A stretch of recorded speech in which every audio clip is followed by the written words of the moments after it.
There's a huge difference between community and separate property, and it's significant in that a court is only going to divide the community property of the parties. Separate property can't be divided, okay? And so what is separate property? Because obviously you want to try to do what you can to make sure as much is separate property as you can, because then it's not subject to division. So what is it?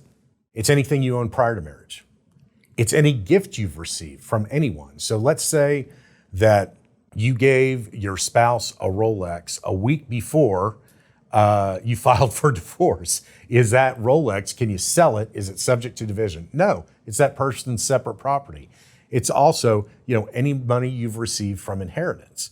So those two, understanding the difference of those is significant.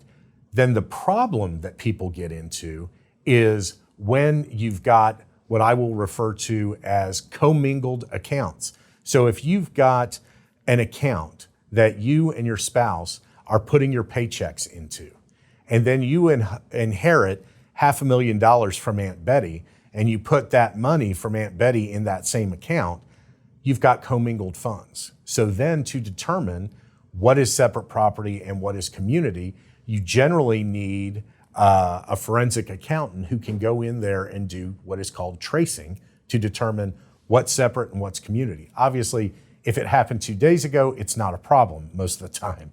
If it happened 5 years ago and you have multiple transactions coming in and out of that account, it's a problem because there are additional rules that apply and presumptions that you have in Texas on determining what's separate and what's community. So the big thing is make sure you talk to a lawyer that knows what the hell they're doing in that regard.